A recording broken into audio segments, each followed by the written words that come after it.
ever feel like you're your own worst enemy? Like there's this voice in your head holding you back, from what you could actually achieve. Yeah, That's your ego. it is. It is. And today we are diving deep, deep, deep Oh. into Ryan Holiday's Ego is the Enemy to figure out how to make it shut up, basically.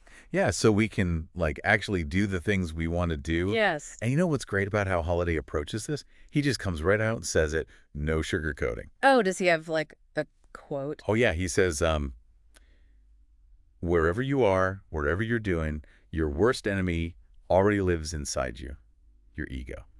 So direct. It's true, though. We can blame all the outside stuff, but a lot of time it's us, right? Totally. Yeah. And it's freeing in a way because it means we can actually, do something about it. Right, totally. So how does he define ego exactly? Because it's not just like confidence, right? Right. He makes a really clear distinction. It's not about being passive or like lacking ambition. Right. It's when that ambition becomes, this unhealthy belief in our own importance. Okay, so how does that actually show up in our lives? Give me an example. Oh, so many ways.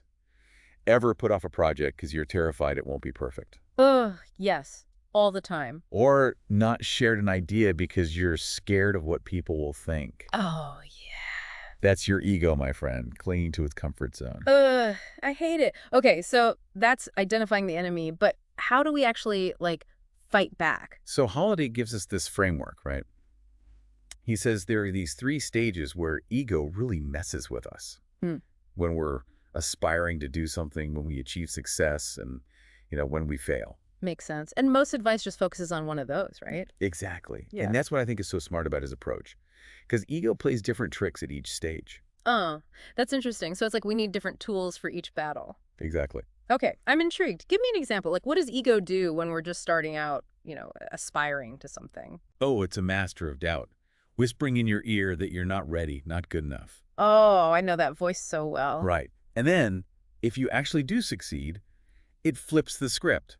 Suddenly, it's all arrogance. You can't see your weaknesses, you don't want feedback. Oh, it's like it inflates, right? Totally. And then failure. Oh, that's when the pity party starts. It's brutal.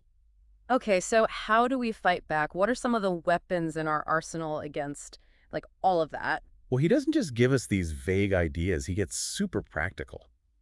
Like he talks about humility, diligence, self-awareness. Okay, but like what do those actually look like in real life? Right. So, for example, instead of just saying be more humble, he suggests like actually going out of your way to celebrate other people's success, Oh, I like that. even if it means like downplaying your own a little bit. Huh. Powerful. But it is powerful because it's so counterintuitive. Right. Okay, what else? What else does he suggest? This concept of maintaining your own scorecard, which I love. What does that even mean? So instead of constantly looking for external validation, those likes, the praise that you define, what success means to you.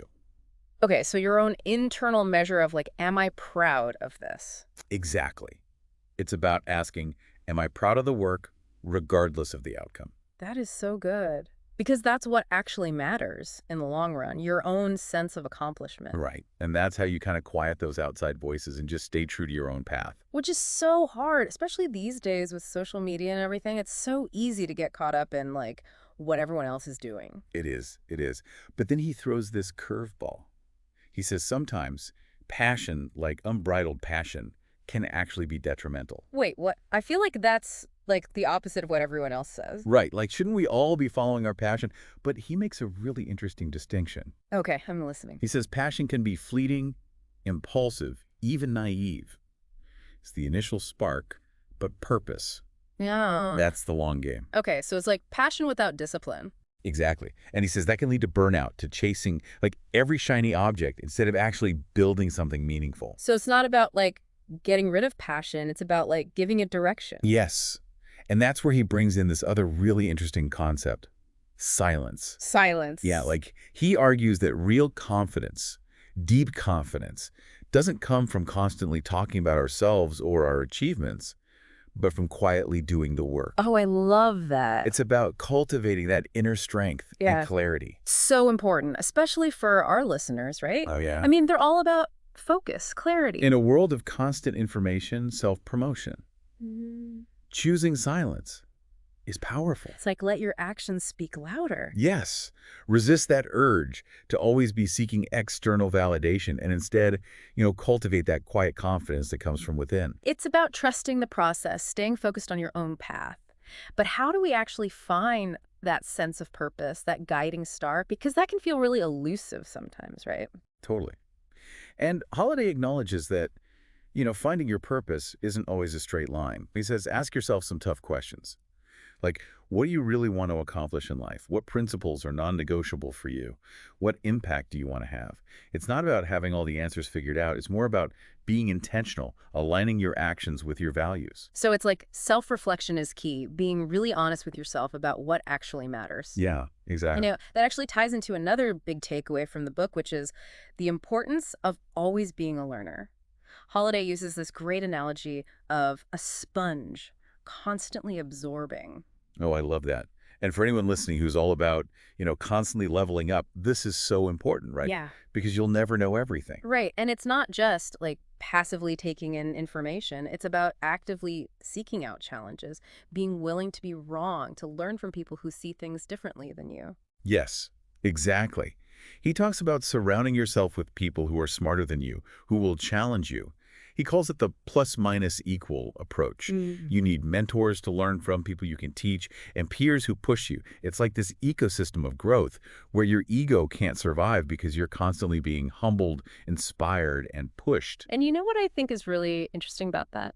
What's that? That idea of being challenged, it's not just for like your work life, it's for your personal life too. All right, 100%. Like having those difficult conversations, Yes. the ones that force you to confront your own like biases, your assumptions. Which is uncomfortable, for sure. It takes courage to be willing to have those conversations, to risk being wrong, to let go of the need to always be right. But I think that's where the real growth happens. 100% agree, both personally and professionally. But we'll dig into that a little bit later. Okay. First, let's talk about what happens when we do have success, because that's when ego can really, like, inflate, right? Oh, absolutely. And Holiday warns us about that success can be dangerous. How so? Well, it feeds the ego, right? Yeah. You start believing your own hype, you think you've got it all figured out, and that's when you become complacent. You don't want feedback. Hmm. You're basically setting yourself up for a fall. Ouch, that's a good point. So how do we avoid that trap? How do we navigate success without letting it go to our heads and becoming like those people we swore we'd never be? Right. How do we navigate success without letting it go to our heads and becoming like those people we swore we'd never be? Well, Holiday says it's all about staying grounded, remembering that success is often like not just about our hard work, but also timing, luck, other people helping us out. He's like, resist the urge to make these big stories about your achievements, to act like you had it all figured out from day one. It's so true, though. It's like that saying, the more you learn, the more you realize you don't know. Exactly. But it's easier said than done, right? Like Yeah. when you're getting praise, awards, it's tempting to believe your own hype. It is super tempting. But Holiday reminds us that true humility, it's not about downplaying what you've done. It's more about acknowledging those other factors, the luck, the people who helped you, and staying open to learning even when you're at the top. So like always be learning, stay humble, don't let it go to your head. And I love how he talks about remember alive time versus dead time. Oh, yeah, yeah. Because like you said, we're going to face setbacks. It's inevitable. It's part of life, and he doesn't try to pretend otherwise. No, he's like, lean into it. He says, look, we have a choice in how we react to those failures. We can either, wallow, blame others, let it defeat us, and that's dead time, or we can choose to see it as a learning experience, take the lessons, come back stronger. That's a lifetime. Okay, I love that, but how do you actually make that shift when it feels like everything's falling apart? How do you go from dead time to a lifetime? It's about perspective, right? Holiday says journaling can help. Processing those feelings, asking those tough questions. What went wrong? What could I have done differently? What did I learn? But the key is, don't dwell on the negative. Just take those lessons and move on. So turn those setbacks into like fuel for growth. Yes. And, this makes me think about what you were saying earlier. So surrounding yourself with people who challenge you, because it's easy when things are good to just have those yes people around. But when you hit those bumps, you need those honest voices. Right? Totally. And not just honest, but people who've been there, who've had their own failures and come out stronger. Holiday talks about finding mentors, people who've walked the path you're on, and learning from their experience. I like having a guide in the wilderness, someone to help you navigate. Exactly. And this actually ties into something else I think is so important in Holiday's book. It's not just about our own growth, it's about how we deal with others, especially when we're trying to do something big. Because, let's be real, not everyone's going to support our vision. Oh, for sure. In fact, Holiday says, be ready for resistance. Maybe even people trying to sabotage you. He's like, go in with your eyes open, knowing not everyone will get it or be on board. That's kind of harsh, though, isn't it? Especially if it's people you're close to. It is tough. Yeah. But he makes this point. He said a lot of times their resistance, it's coming from their own stuff, Yeah. their fears, their Wow, insecurities. that's a good point. And you can't control that. Right. Holiday says focus on what you can control.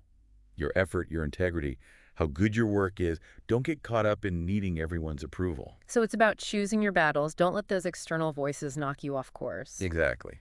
But how do you actually deal with conflict when it comes up? Because ignoring it doesn't seem like the answer either. Right. And that's where Holiday's advice gets really interesting, I think. He says, approach conflict with humility, not ego. Remember, you don't have all the answers. Other people's perspectives have value, even if you don't agree with them at first. So it's less about, like, winning the argument, more about actually listening and trying to find a solution. Yes. And, it goes back to that idea of being a lifelong learner. Every interaction, even the tough ones, can be a chance to grow. It's about turning those conflicts into opportunities, which is such a different way to look at it. Right. And honestly, that's what I find so empowering about Holiday's whole message. It's not about becoming some, like, robot who doesn't feel anything. It's about freeing yourself from those internal battles that keep you playing small. Yeah. It's about making space for, the best version of you to show up. And actually achieve those goals, but not in a way that's, like, totally ego-driven. Exactly. Without being, like, chained to that ego. And I think that's what makes Holiday's work so relevant, Like, we're constantly bombarded with messages telling us to be more, do more, have more, which just feeds the ego. Oh, 100%. It's like never enough. Right. But Holiday's like, nope, true fulfillment, it doesn't come from any of that. It comes from mastering yourself, Yeah. From making sure your ambition actually lines up with your values, your actions, with your purpose. It's about defining success on your own terms, not letting society tell you what it should look like. But that can feel kind of overwhelming, right? For sure. Like, where do we even start? I think it starts with just noticing, like catching those moments when your ego is trying to run the show. Okay, so how do we do that? Give me an example. So say you're putting off a project because you're scared of failing. Or you have this idea, but you're too worried about what people will think to share it. Oh, been there. Right. That's your ego. And once you start to see those patterns, you can actually start to, question them. It's like once you see it, you can't unsee it, right? Exactly. And that's where those tools that Holiday gives us, they come in handy. Like, remember that own scorecard? Oh, yeah, I love that one. It's so good. So instead of looking for external validation all the time, focus on what you can control, right? Your effort, your integrity, the actual quality of what you're doing. Are you proud of the work? So it's like that question, if no one else ever saw this, would I still be happy with it? Yes. And that is such a powerful question, not even just for, like, creative stuff, but for everything. Relationships, decisions. Everything. Yeah. Because really, at the end of the day, the only approval that matters is your own. It's about quieting that inner critic, right? Yeah, exactly. And that's really what I think is so great about what Holiday is saying. He's giving us permission to choose humility over ego, purpose over just going wherever our passions take us. It's about stepping into your full potential, not from a place of, like, I'm better than everyone, but from this place of quiet confidence, knowing you're capable of amazing things. Yeah. And that you're committed to your own growth. Exactly. Well, on that note, we'll leave everyone with this. What comfort zone has your ego been keeping you in? Ooh, good one. And what would it take to step outside of that, to really go after what you want with that quiet confidence? That's a great question to ponder. Something to think about this week. And we'll be back next time with another deep dive to help you level up your life and, become the best, most ego-free version of yourself. See you next time.